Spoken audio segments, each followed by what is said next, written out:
Une illustration courante de la Trinité implique les différents états de la matière, solide, liquide et gazeux.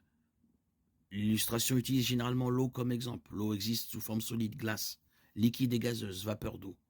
Quel que soit l'état physique de l'eau, elle reste de l'eau. Sa composition chimique reste la même. C'est l'H20. Elle flotte, invisible dans l'atmosphère, pour créer de l'humidité.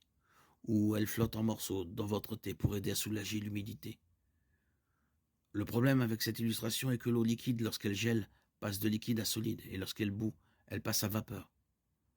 Cependant, Dieu ne change pas d'état ou de mode. L'eau liquide peut devenir solide ou gazeuse, mais Dieu le Père ne devient jamais le Fils ou l'Esprit. L'idée que Dieu se manifeste différemment à différents moments et dans divers contextes, comme l'eau se manifeste diversement sous forme solide, liquide ou gazeuse, est appelée modalisme, et c'est une hérésie à éviter. Certaines personnes ont trouvé des illustrations utiles de la Trinité dans des dessins géométriques.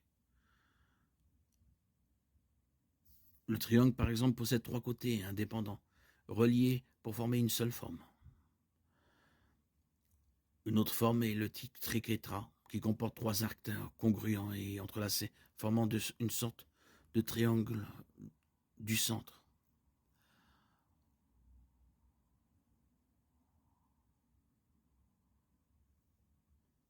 Pour conclure, nous ne pouvons pas comprendre le concept d'un être trinitaire, pas plus que le carré ne pourrait comprendre la sphère.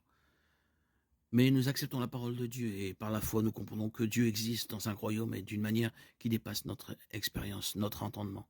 L'œuf, la pomme, le trèfle, les états de la matière et diverses formes géométriques sont les exemples les plus proches de la Trinité. Mais il faut se résigner et garder juste la foi. Nous ne pouvons pas comprendre complètement l'existence de Dieu en tant que Dieu trinitaire. Il est bien évident qu'un Dieu infini ne peut pas être entièrement décrit dans une illustration finie et avec des exemples de ce monde.